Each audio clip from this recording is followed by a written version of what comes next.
지금부터 부산 돌려차기 묻지마 폭행 사건을 저지른 가해자에 대한 신상 정보를 공개하도록 하겠습니다.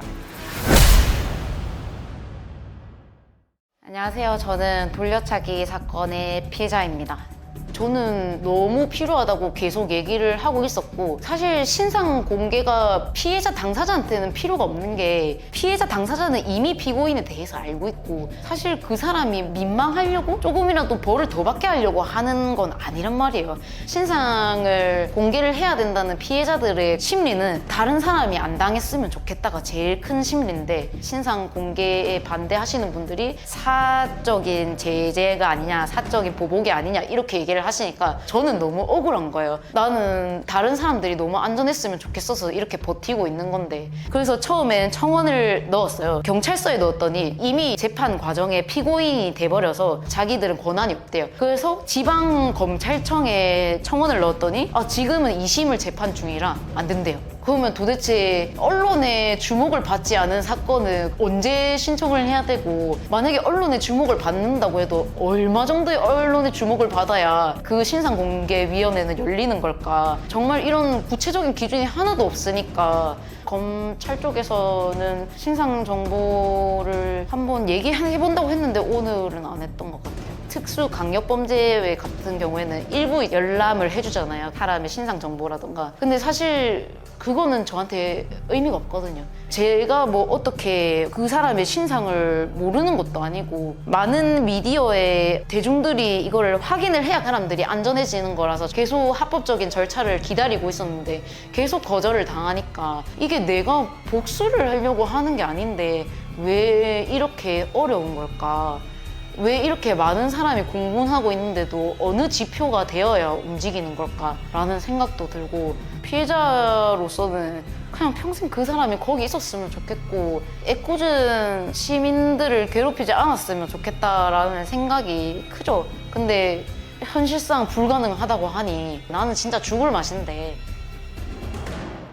네, 여러분 안녕하십니까. 탐정 카라큘라입니다. 이번 부산 돌려차기 묻지마 폭행 사건의 피해자분께서 하신 말씀처럼 극악무도한 범행을 벌인 가해자의 신상정보 공개는 정말로 절실히 필요한 상황입니다. 그러나 해당 사건이 언론의 주목을 받기 시작한 것은 이미 경찰에서 검찰로 사건을 송치한 뒤에 일어난 것이고, 따라서 경찰에서는 이미 자기들의 손을 떠난 사건이기 때문에 신상공개위원회를 열 수 없다라고 이야기하였으며, 검찰에서는 현재 이 사건이 2심 재판을 진행 중에 있는 부분이기 때문에 신상공개를 할 수 없다라고 피해자 측에 알려왔다라고 합니다. 이슈는 언젠간 꺼지게 되어 있고, 지금도 피해자는 가해자로부터 출소 후 보복범죄를 벌일 수 있다라는 암시에 굉장한 큰 스트레스와 두려움에 떨고 있는 상황입니다. 따라서 요 며칠 저 카라큘라는 국가기관도 아닌 한 개인의 유튜브 채널에서 가해자에 대한 신상 정보를 공개하는 것이 마땅한가에 대한 질문을 저뿐만 아니라 저희 모든 스태프들과 함께 계속해서 끊임없이 토의하고 연구해 왔습니다.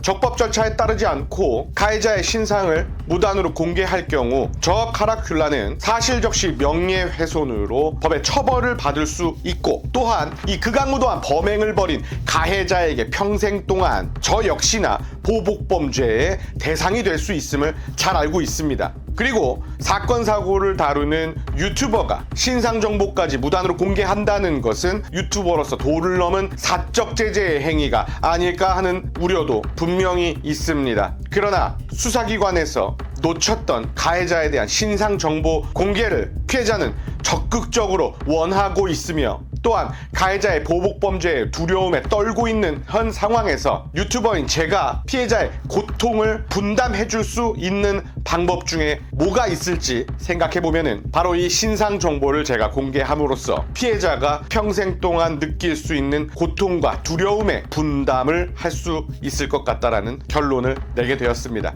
지금부터 부산 돌려차기 묻지마 폭행 사건을 저지른 가해자에 대한 신상 정보를 공개하도록 하겠습니다.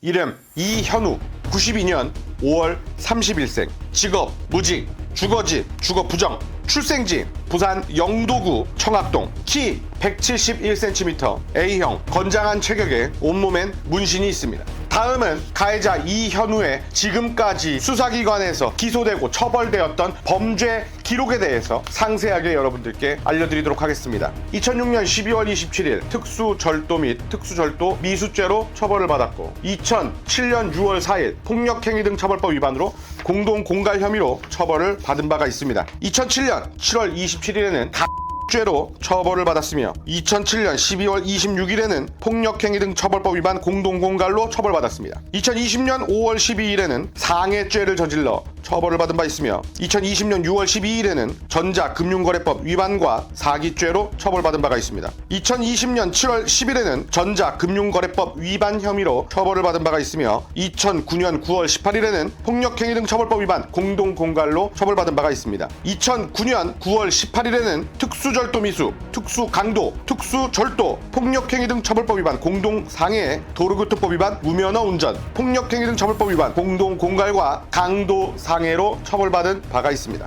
2009년 9월 18일에는 별건으로 무면허 운전과 공동상해, 절도, 상해, 강도까지 처벌을 받은 바가 있으며 마찬가지로 2009년 9월 18일에는 또 다른 별건 범죄로 역시나 절도와 상해, 강도, 무면허 운전으로 처벌받은 바가 있습니다. 2010년 12월 22일에는 상해를 저질러서 처벌받은 바가 있고요. 2014년 5월 1일에는 강도, 상해, 특수절도, 폭력행위 등 처벌법 위반, 집단 및 흉기 등 상해로 처벌받은 바가 있습니다.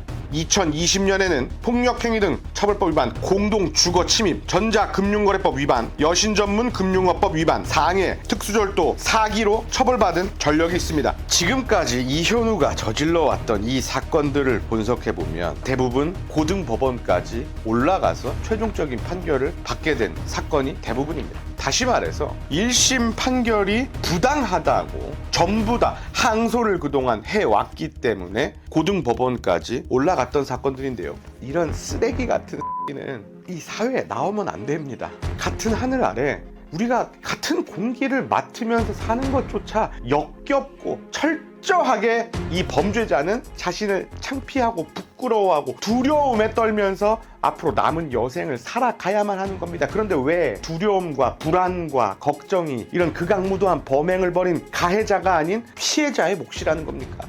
어째서 전과 18범의 범행을 지속할 때까지 사법부는 대체 누굴 위해서 이 이현우를 교화하겠다고 법의 양형을 적용한 것입니까? 이번 돌려차기 폭행 사건도 그렇습니다. 1심에서 검찰 구형 20년이 난 사건을 법원에서는 12년 선고로 무려 8년이나 감형을 해주었다고 합니다. 그 이유는 가해자가 진심으로 뉘우치고 반성하고 있었기 때문이라고 합니다. 진심으로 뉘우치고 반성한 자가 재판 결과에 불복해서 12년도 부당하다고 항소를 했을까요? 마찬가지로 최근 언론 기사에 따르면 2심 재판에서 검찰은 추가적으로 발견된 가해자의 DNA 체액을 근거로 범죄까지 공소사실을 변경하여 검사 구형 35년을 내린 바가 있습니다. 자, 이제는 2심 재판부 판사님들의 결단이 남은 상황입니다. 부디 이런 쓰레기 같은 사람을 하루하루 열심히 성실하게 사는 사람들과 법이 허용하는 한 최대한 분리시켜서 살아갈 수 있게 해주십시오. 저 카라큘라는 이번 신상 공개 이후로 가해자 출소 이후에 어떤 보복 범죄에 시달리게 될지 모릅니다. 그러나 제가 수많은 대중들에게 이번 일로서 비판의 대상이 될지언정 저는 피해자의 고통을 부디 덜어내줄 수 있는 길을 선택하고자 합니다. 이어지는 부산 돌려차기 사건에 언론에 공개되지 않았던 또 다른 사실들과 충격적인 내용들에 대해서 총 4부작으로 연속 업로드될 예정입니다. 저희 카라큘라 탐정사무소를 끝까지 지켜봐 주시기 바랍니다. 감사합니다.